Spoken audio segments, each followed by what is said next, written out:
Hey, good morning, everybody. Marcel, what is it? April 27th, 2024. I found a little news piece that has a little comedy element to it. Here we are in Florida at this individual in the left's vacation home. And as you can see, he is being read his rights for a criminal investigation.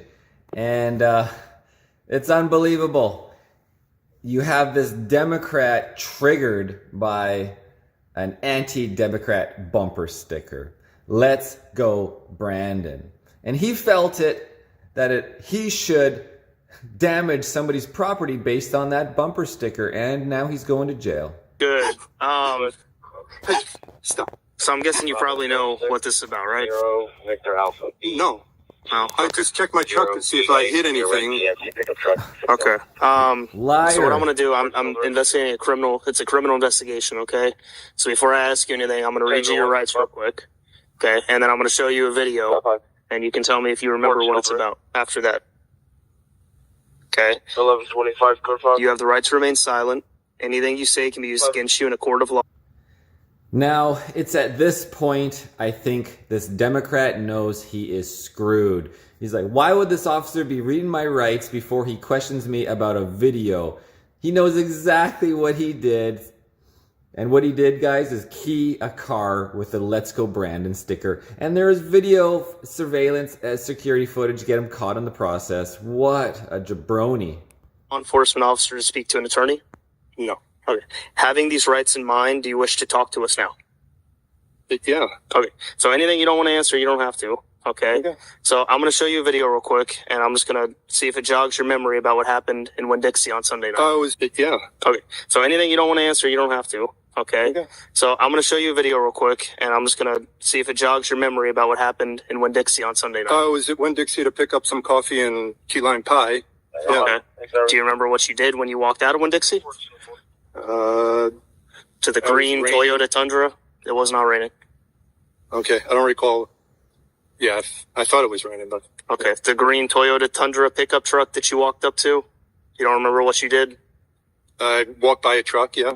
Okay, what did you do to it? I scratched it. Why? Um, Was it the bumper sticker? Because they've got a ton of security footage there, man. Okay, so I see you walking behind it, and you look over at it, and she's got a sticker that says, "Let's go, Brandon," or something. Yeah. I guess it infuriated me. Okay. Yep. Okay. Was that Despicable. it? That's the only reason you did it? You don't know who owns the truck or anything? Yeah, that's the only reason I did it.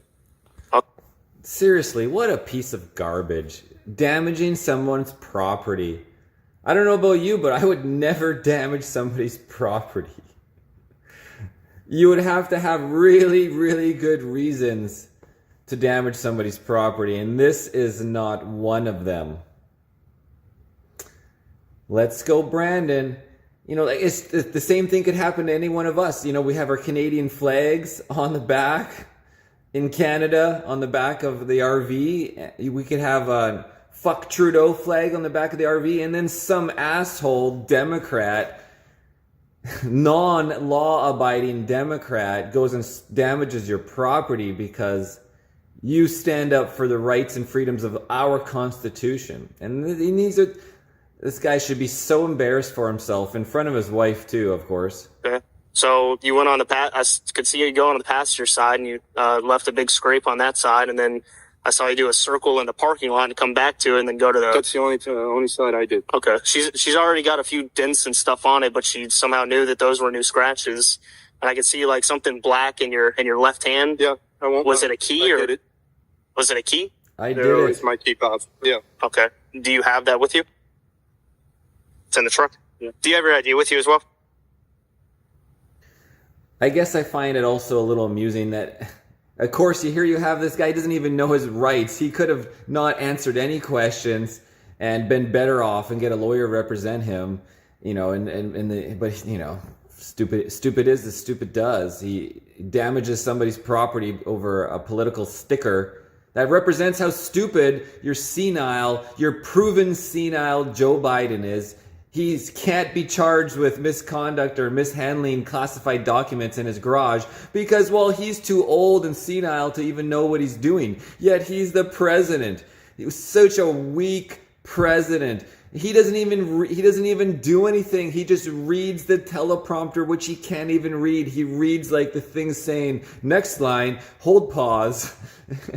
Like, seriously, how do these people support this Joe freaking senile, weak, prompt reading, fake President Joe Biden?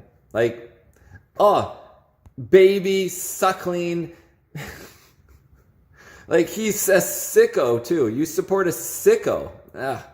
What do you guys think? Write in the comments. And again, this guy should have just shut up and gone to jail. Instead, he just admits to everything. Sunday, yes. I went there to get coffee. Okay. And it's stupid to do, but this whole no excuses. Looks what's brought to. Get up, pay that, get the card being locked up. And you should. Yeah. Can you copy a New York deal? Yeah, a New Yorker vacationing in Florida. Man, this is wild, guys. What a simple little story that shows the arrogance of these Democrat terrorists following their Democrat terrorist deep state organization ruining the world. Ernie Racing News, guys. His wife is really going to have it on him now. He freaking... Anyways, guys. Just a loser. Over and out. I mean, dude, it costs about $6,000. It's a felony. When you damage someone's property over $1,000, it's a felony. So normally I would get a warrant for you, but since it's a felony and it just happened 2 days ago, I don't need a warrant. 89 Echo, 18 Golf Mike, 89 Black Color for Transatlantic. Do you have your phone with you? I do not. I can't phone. You got to take on the airport. 5101 and 7103. Where's your phone here? For a felony criminal mischief. That's a felony? Over $1,000 of damage. She's blown away by damaging somebody's property that you can be arrested. Is a felony. It's about $6,000 to repaint a truck. So what does he have to do? What do we have to do? He has to go to jail, and tomorrow morning he'll have first appearance in front of a judge. Tomorrow morning? First appearance for today is already over.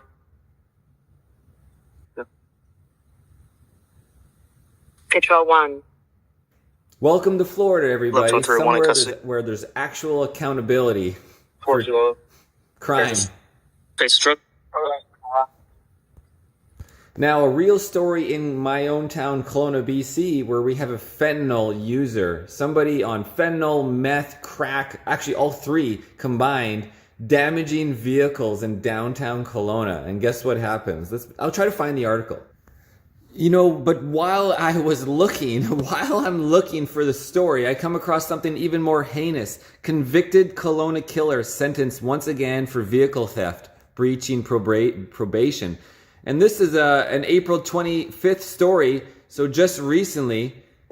Holy smokes, a Colona man who fatally stabbed a random person on a city bus back in 2014 was once again pleaded guilty to a handful of charges. The second time he's done so since his release from custody on the killing. Tyler Newton, 33, appeared in Colona court Tuesday to plead guilty to 7 charges that stemmed from 2 separate incidents last year in Colona and Kamloops. With credit for time served, he has 255 days left to serve. Newton infamously stabbed 55-year-old Cesar Rosales to death on Colonna's number 8 bus near the Dilworth Shopping Center on the evening of October 30th, 2014. The killing was completely unprovoked, and Rosales had never met Newton before. Newton had suffered from significant addiction for much of his life, according to defense lawyer Tiffany Zanata back in 2016, and a psychologist said Newton was in a drug-induced psychosis during the attack. While he was charged with second-degree murder, Newton struck a plea deal with the Crown and pleaded guilty to the lesser charge of manslaughter. Unfreaking believable. Can you imagine you're the one murdered, or your brother or your dad is murdered, and this guy gets back out to steal more cars? In June of 2016, he was handed a 7-year jail sentence, but with credit for time served, he was released from custody in December of 2020. Noonan had been in and out of custody since that release. Most recently, Noonan was arrested and remained incarcerated since October of last year after he stole a vehicle in the Kamloops area. That incident came just a month after he allegedly breached his previous probation conditions in Colona, which came a month after another Colona incident that led to more charges. It's a criminal repeat, guys. This is freaking makes me angry. On Tuesday, Newton pleaded guilty to possession of stolen property over $5,000, driving while disqualified and breaching probation stemming. So, Newton was sentenced to 270 days, blah, blah, blah. I mean, unfreaking believable. During the sentencing hearing, defense counsel said Newton had continued to struggle with his addiction issues following his release on the manslaughter charge. Yeah. Well, maybe this will be good. During sentencing in 2016 for the killing, Justice Heather Holmes specifically addressed Newton's drug use. It is also important that Mr. Newton specifically understand that his priority now is to make sure that his drug addiction never takes hold again. He must understand that he could never risk intoxicating himself by drugs and therefore placing other people so seriously at risk as he did during his period when he committed this murder, on a fucking bus. But Newton had struggled with substance for many years while serving his sentence for the killing of Rosales. He was released from custody on statutory release on two separate occasions, 2019 and 2020, but his release was revoked both times using drugs. While the parole board called his criminal history appalling and his previous community service history abysmal, he was released to a rooming house in 2019, but he tested positive for methamphetamines just 2 days later and his release was revoked. Then in June 2020, he was released to a halfway house, but that release was revoked the following month for again testing positive for methamphetamine. Ultimately, his sentence expired in December 2020, and he was freed from custody. And he'll be back, possibly. Just wait until he murders the next person or stabs the next person. And it's a slap in the face. A slap in the face. Guys, this is how fucked up British Columbia and Canada is. Why BC ruled that doing drugs in playgrounds is constitutionally protected. And this, I've seen this around Colona, not just in the playgrounds, but right downtown where all the kids are playing with the Ogopogo. It's like a statue, a big, Ogopogo. It's the Loch Ness Monster of Colona. In December 29th injunction, BC Supreme Court ruled that it would impose irreparable harm if drug users were warned away from public areas. Yeah, so let them do their drugs. Oh, look at that. Look at all the drugs on the ground. Needles in the park for a kid's playground. For an NDP government that was looking to take a public stand against rising rates of drug-related disorder, the playground amendment was arguably among the least controversial things they could have done. Wild. So British Columbia was already 9 months into an unprecedented pilot project to decriminalize personal amounts of illicit drugs, fentanyl, heroin, cocaine, meth, MDMA, so long as it was only 2.5 grams. The federal exemption was now legal to possess illicit drugs basically anywhere in British Columbia. The Playground Amendment, enacted on September 8th, dialed it back ever so slightly. You could still possess illicit drugs without consequences, but you couldn't do it within 15 meters of a playground, skate park, or outdoor spray pool or wading pool. Schools and childcare facility premises has already been written into the thing. But in an injunction issued just before the end of 2023, the BC Supreme Court ruled that even the most delicate check against public drug use was a violation of the charter rights and freedoms. Oh, so now they protect your charter rights and violations. Bunch of bitches. But wait, there's more. Devastating record. Colona sees 101 drug poisoning deaths in 2023. Fantastic job, NDP. We got 4 times the crime. Everything costs 4 times as much thanks to your BC carbon tax. We got 4 times the crime. And now we got, how many times drug death poisoning with your free drug program and nobody's responsible for anything. This past year, another devastating record was broken in Colona at the hands of the unregulated and toxic drug supply in BC. According to the 2023 BC Coroner Service report released on January 24th, 101 people in Colona died due to unregulated drugs in the last year, which is a significant increase from 84 deaths in 2022. Across the province, 2,511 people died as a result of unregulated drugs last year, which is a marked increase of 2022. So the headline reads, 2023 was the worst year for fatal toxic drug poisons in BC history. Congratulations, NDP liberal bitches. You've destroyed Canada. And now what? Now what are you doing? You're backing up on your whole bullshit now? And here you have it. BC now in 22 hours ago, British Columbia to ban drug use in public spaces, including inside hospitals. Oh yeah, there's Eby, the little clown liberal NDP Eby. BC Premier David Eby speaks during an announcement in Delta, BC on Monday, March 18th. The provincial government announced Friday, April 26th, that it would be moving to banned drug use in more public spaces, specifically inside hospitals, on transits, and in transit. Oh yeah. So you don't have people stabbing people to death, right? After months of pressure from the public, police, and parts of the political opposition, the BC NDP government is asking the federal government to make illicit drug use illegal in all public spaces, including parks, hospitals, and on transit. Premier David Eby said Friday, April 26 in Vancouver, that his request marks a significant change to the first of its kind exemption behind decriminalization. It currently prohibits police from arresting, charging, and seizing adults in possession of up to 2.5 grams of heroin, cocaine, crack, crystal meth, MDMA, or fentanyl. The 3-year program started on January 21st, 2023. So the first month, at the end of the first month of 2023, after Ottawa had issued the exemption in May of 2020 following BC's initial request in November of 2021. The pilot launched after years of calls by advocates and experts to decriminalize personal possession of drugs in an effort to reduce stigma and those using alone. What a joke, right? It says police will receive guidance to only arrest for simple possession of illicit drugs in exceptional circumstances, like if you murder somebody. The government says it'll be up to police to use this discretion, but drug use is a health issue and not a criminal justice issue. Oh my God. Have you guys seen the video footage of me one-wheeling around downtown at like 10 o'clock or even in the day and filming the guys smoking up right downtown? Right downtown, right in front of the parents with the kids in the daytime playing on the Ogopogo, or right downtown on all the sidewalks, everybody walking past the meth users. It's insane. I'm still having trouble finding the article about the drug user vandalizing cars to keep it on par, but man, the news just keeps coming.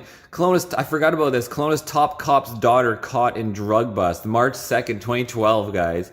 Lisa McKinnon, the daughter of Colona RCMP Superintendent Bill McKinnon, has been charged with drug trafficking. The 22-year-old daughter of Kelowna's top cop faces trafficking charges after a drug bust in the city. Oh my God. Lisa, whose father Bill is superintendent of the Kelowna RCMP detachment, was arrested Tuesday along with a 20-year-old Kelowna man. Inspector Rick Fleming confirmed the arrest Thursday and said the shocking event goes to show that nobody is immune from drugs. And guys, I'm still looking for what I was looking for, but I'm coming across another one. Killers released, revoked. Kelowna man who killed fiancé back behind bars after nearly killing man while on statutory release. Here you have another murderer released. A Kelowna man who fatally stabbed his fiancée 27 times back in 2014 is back behind bars after nearly killed another person while out of custody on statutory release. Ryan Quigley, now 44, was arrested in April of 2014, 3 days after his fiancée, Amy Parks, was found stabbed to death in the couple's home at the former Hiawatha Mobile Home Park. She was 35. He pleaded guilty to manslaughter in October of 2016. This is in Trudeau's reign in 2016, and was handed a 12-year sentence. How do you have manslaughter? How is it manslaughter when you stab somebody with a knife many, many times? With credit for time served, he was left with 9 years and 5 months left to serve. So why is it manslaughter? Well, I can't find it. I'm trying everything. For a woman who vandalized cars in downtown Colona was released and given back her drugs. I've tried so many searches. Not happening. Make sure you guys like, subscribe, and share. Trying to keep you up to date. Cheers.